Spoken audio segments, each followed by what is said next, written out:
Hello, students. A very good evening. Welcome to An Academy. Now, many of you are having doubt on this topic of coelom, which is a very important characteristic of the animals belonging to animal kingdom. So let's today discuss about this topic coelom. But before I explain you what is coelom, I must first explain it to you what we exactly understand by germ layers. Okay, so now let me write over here. I hope you can see my screen.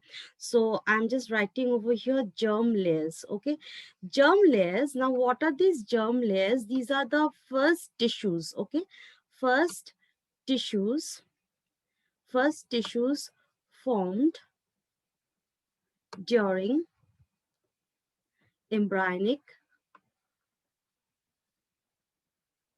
life. Okay, when the process of gastrulation occurs.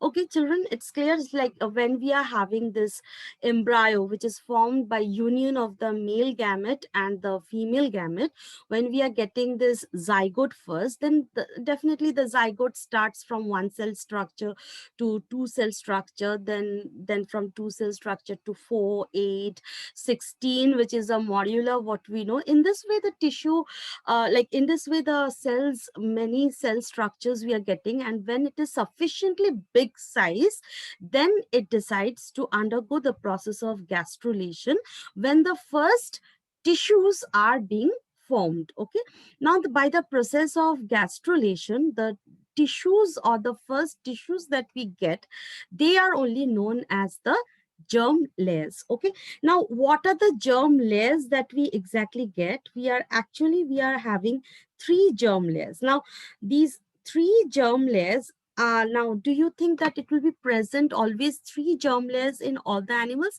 No, that's not the case. Okay, based upon germ layers, we can classify animals under two heads. Okay, that is, we can say diploblastic animal and triploblastic animal. Okay, now definitely I'll first explain it to you that what are the germ layers. Okay, so the first germ layer, which is, do you know what is the first germ layer which is formed? That is actually the endoderm. Okay, so that's the reason why I'm writing endoderm first. Okay, endoderm, which actually, which later on, this endoderm, it forms our gut wall. Okay, so endoderm forms first, then we can say that ectoderm. Okay, ectoderm. And those who are triploblastic animals, they are having another third layer, that is, we call it as a mesoderm. Okay, we call that as a mesoderm. Now this, as I've told you, that based upon germ layers, animals are of two types. Okay, so based upon this germ layer, based upon germ layer, okay, based upon UPUN upon germ layer, we can classify the animals under two heads. That is, we can say diploblastic. Okay, diploblastic animals, they will be having only two germ layers. Okay, so what are the two germ layers diploblastic is having? They are going to have the endoderm. Okay, the endodermal layer or the endoderm, and they are going to have the ectoderm. Ectoderm. Okay, they are going to have the ectoderm and endoderm. And another category of animals that are known as the triploblastic. Okay, the triploblastic animals, they are going to have endoderm, ectoderm,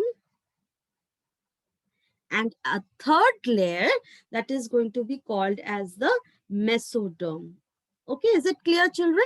So this, we are getting that they are going to have the three types. So here you see, you can see that we are having a diagram also. Okay, like in your NCRT book, you'll be getting this diagram. So we are getting, see, this is a, I've written over here, diploblastic organism. Okay, so in a diploblastic organism, we are having the layer, see, that endoderm, which is outlining the gut. Okay, it is the, what is the endoderm forming? It is forming the gut. Okay, this hollow space that you're getting over here, that is actually your gut. Okay, and then the outer this layer, that is the ectoderm, which usually, like, from ectoderm what we are getting the nervous tissues, we are getting the epidermis, many other things also, but I'm just highlighting these two. And from this endoderm, what endoderm usually does, it usually lines the inner of the inside of organs, or like all these type of areas we usually get endoderm.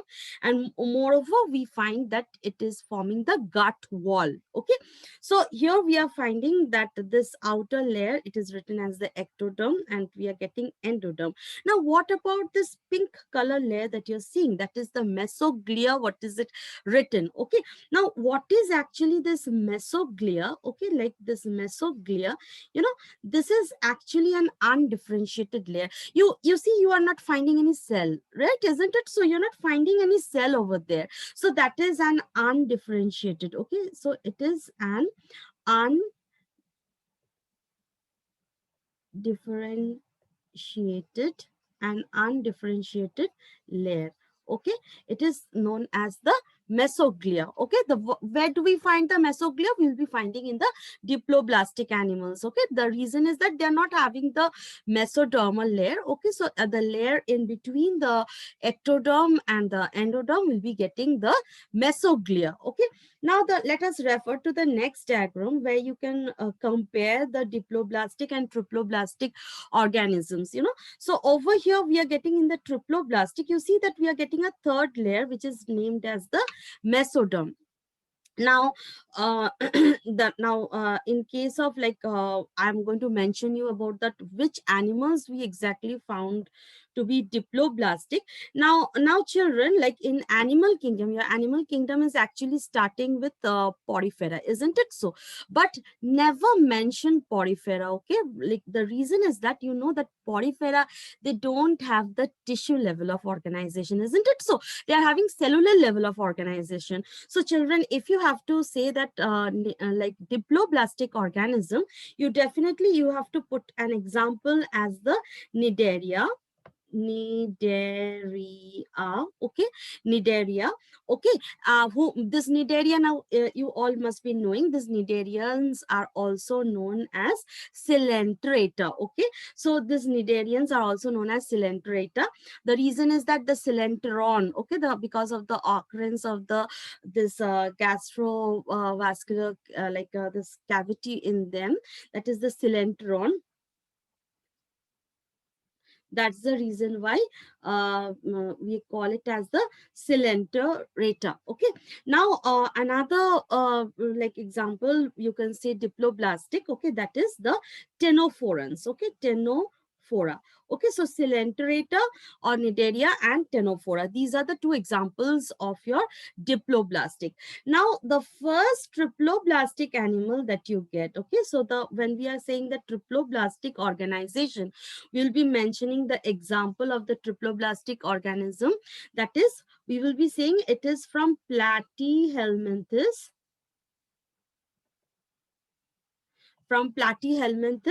up to chordates. Okay, the superior most phylum that we are having, right? So chordata, we will be saying that from Platyhelminthes to chordata are the triploblastic organisms, right?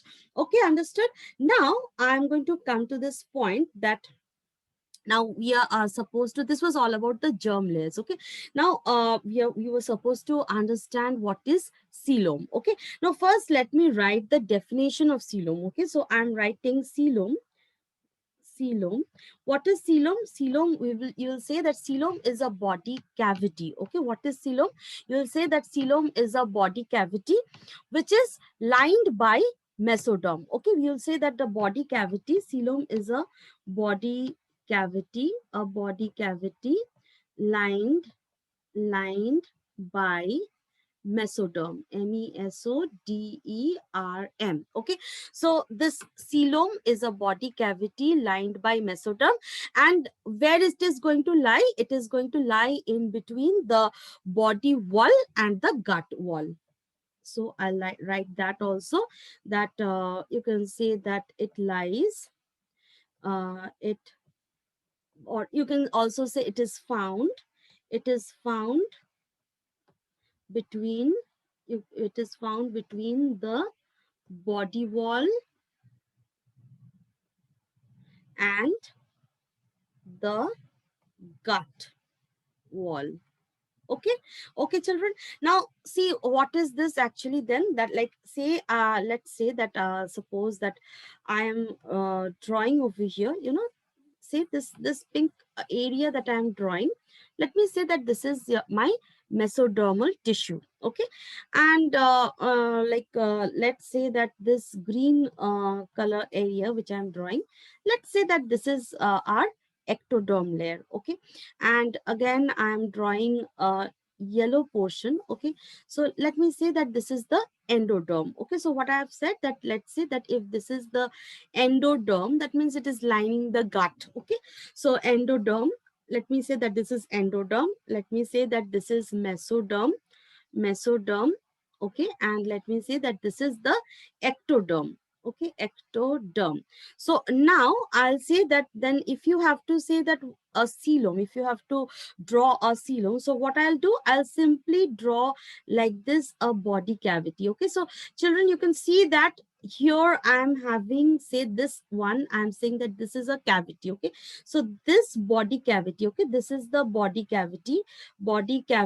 And you can find that this body cavity is being lined from all sides by mesodermal tissue, isn't it? So this is the concept of coelom. Now see, you can now look into the pictures, like based upon coelom, like over here. Now come to this picture, see I've marked over here a coelomet. Okay.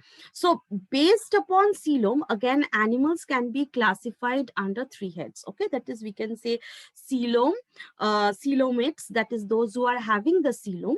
We can say acoelomates. Okay. That is those who are not having coelom.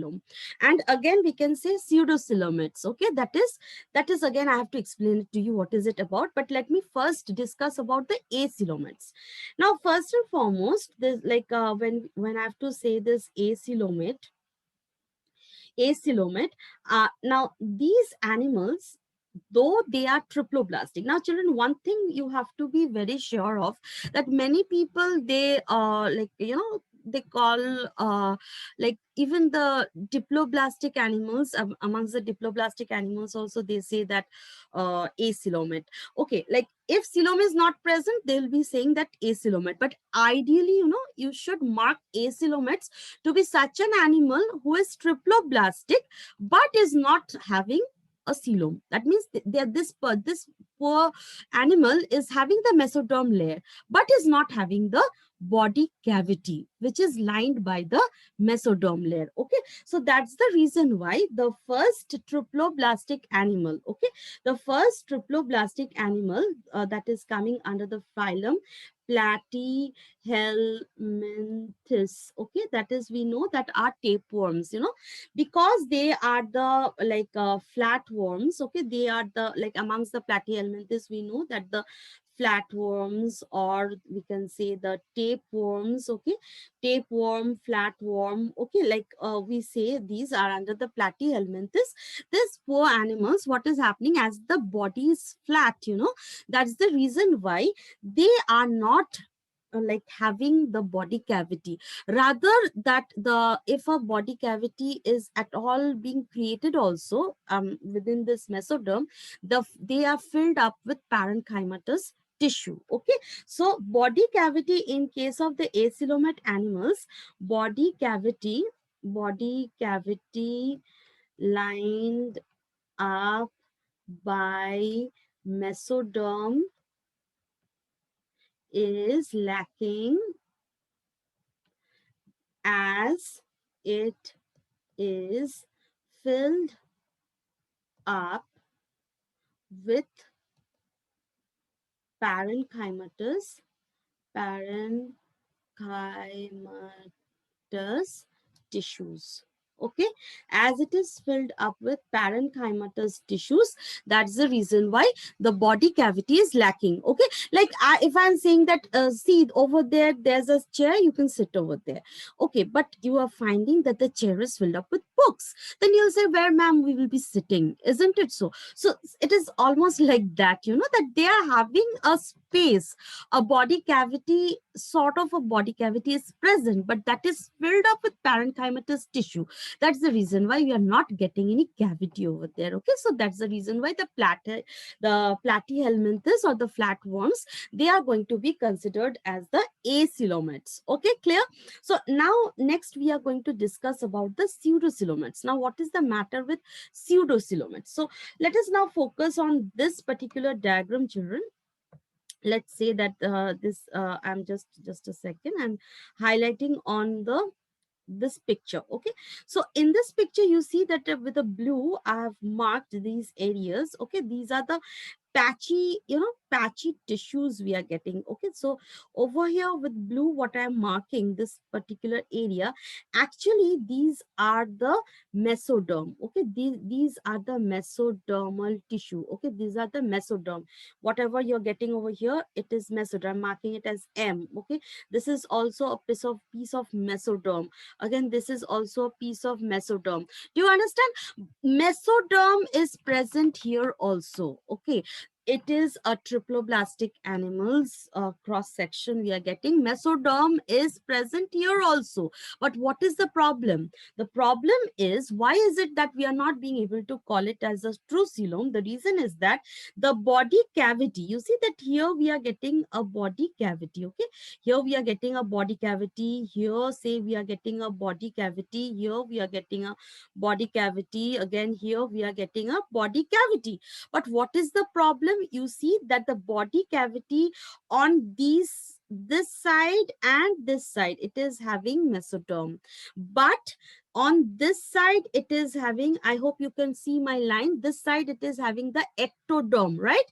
This side is having the ectoderm, and let's say that this is the gut wall. So this side, the yellow, what I am marking it as yellow, it is the endoderm. So now I can't call this cavity that totally lined by mesoderm, isn't it so? So the body cavity lined up by mesoderm is lacking. That's the reason why what we are calling it as a pseudocoelom. Okay, pseudo means whatever is not true, whatever is false, we call it as a pseudo, isn't it so? So let us say that pseudocoelom. Okay, so this is a pseudocoelom. And example of pseudocoelom, what we get is the only one we say Aschelminthus. Okay, so Aschelminthus we are getting as the pseudocoelom. As you know, the Ascaris, right? You know the thing. So they are the Aschelminthus. So Aschelminthus are having the pseudocoelom. Okay, now let us focus on this picture. Okay, this picture where I have written as a coelom. Okay, now again I am finding this body cavity. Okay, see this area which I'm marking it with blue, this area, see, which I'm marking it with blue, this area is the body cavity. Okay, this area, focus on this portion, so which I'm marking it with blue, this portion, see, I've marked as the body cavity. Now children, you can see, like, you can see this side is the mesoderm, and this mesoderm is going this side also, here also mesoderm, here mesoderm you're getting here also, see, here also, this entire thing is mesoderm. And what about endoderm? Endoderm is still over here. See, this is the endoderm. Okay, children, you can see the endoderm, and inside this area, I'm marking it as G, is the gut. Okay, so and what you're getting this particular ectoderm also. Okay, children, like this area, we are getting it as the ectoderm. So I have got a cavity. This blue thing is my body cavity. Okay, the blue thing which I've marked is the body cavity, and it is completely lined by that the red portion, which I'm saying that this is the mesoderm. Okay, so this area, this particular area is my mesoderm. This portion is my ectoderm. Sorry, this portion is my endoderm. Okay, and this portion, this pink portion, like this outer region, I'm saying this is the ectoderm. Okay, so here we are finding a body cavity which is completely lined up by the mesodermal tissue. Hence, we are calling it as a coelom. Okay. Now, a coelom, this type of a coelom, we'll be calling it as a eucoelom. Okay, eucoelom. And animals having this eucoelom will be calling it as eucoelomates. Okay, the animals with true coelom will be known as the eucoelomates. Okay, now children, the way the coelom has been formed, okay, the way the coelom has been formed, based upon that, again you can classify the animals under two heads. Okay, now first and foremost I'll say that what is the exact the range, like which are the examples of the eucoelomates. So first and foremost I'll say the example of eucoelomates. So eucoelomates will be starting from the annelida. It will be starting from the annelida up to the chordata. Okay, up to the chordata. Up to the chordata, you'll be getting this eucoelomates. Okay, now as I've told you, based upon the eucoelomates are again classified under two heads.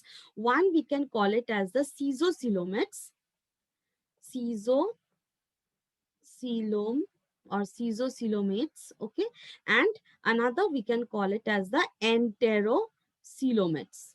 Okay, enterocoelomates. Okay, fine. Now what is exactly the caesocoelomates? Now to understand the caesocoelomates, we'll first say that the meaning of caeso. Okay, so the caeso, exactly, you know, the word caeso, it actually means a tear. Okay, caeso means a tear, or you can say a split. Okay, split. Now, these caesocoelomates are considered to be the lower animals in comparison to the enterocoelomates. Okay, so why? The reason is that they are not so well defined. Okay, like anything which is formed in the form of a tear, like you can say that you are having a dress and you have given me a piece of cloth and I'm making a dress out of it, and I'm not used any scissor or any, I've not sewed it with proper thread and everything. I've just torn the dress into few portions. I've torn the dress so that you can put your head inside it, and then again I've tied up the areas where you can put your hands out, and in this way I've made out a dress for you and I'm asking you to wear it. Will you be wearing it? No, not at all. So it is the same way, children, like over here, the coelom, you know, the space has been created in such a way that as if it has been a split in within the mesodermal tissue. Okay, so that's the, over here you can see this diagram also, that over here. So here you can find that the early mesoderm cells are accumulating over here, and you know, then there is occurring a split. You see over here, it's given over here, it's a split in the mesoderm you're finding, and then we are getting this developing coelom. Okay, so that is what about the caesocoelomates. And if you are asked that give me the example of caesocoelomates, then you'll say that example is from annelida. We are having annelida, and annelida, then we are having the arthropoda. Okay, arthropoda. Okay, annelida, arthropoda, and mollusca. Okay, mollusca. Okay, fine. So annelida, arthropoda, and mollusca, these are the three examples of the caesocoelomates. And next we'll be discussing about the enterocoelomates. Okay, so what about the enterocoelomates? Enterocoelomates, now we will come to the word enteron. Okay, first enteron, this word I'll explain it to you. What does enteron mean, children? It means the gut. Okay, the gut, the alimentary canal.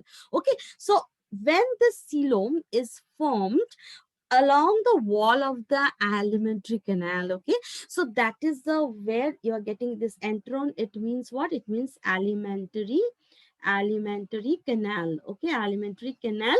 So when the coelom, okay, the coelom has been formed along the gut wall. Okay, so then you're calling it as the enterocoelom. So here you can find it out that we are getting over here the gut. Okay, that is the endoderm is forming as usual. That is forming the gut, and along the gut wall, you see that you're getting the early mesodermal cells, and then you can find that this it is how it is forming this, developing into a well defined coelom. Okay, so hence enterocoelomates are superior in amongst the eucoelomates. Enterocoelomates are superior animals. Okay, and then again, if they ask you that what are the examples of the enterocoelomates, so you'll be saying that echinodermata, echinodermata. Then we'll have the hemichordata, hemichordata, and your chordata. Okay, I'm not getting space, I'm writing a little bit upwards, so I'm writing chordata. Okay, fine children, understood. So this was all about the coelom. If you're asked about the coelom, you can now, I think you can answer it very well. Okay, so thank you for participating, children, and work hard, study well, stay with an academy. Okay, and best of luck for your future. Thank you all of you.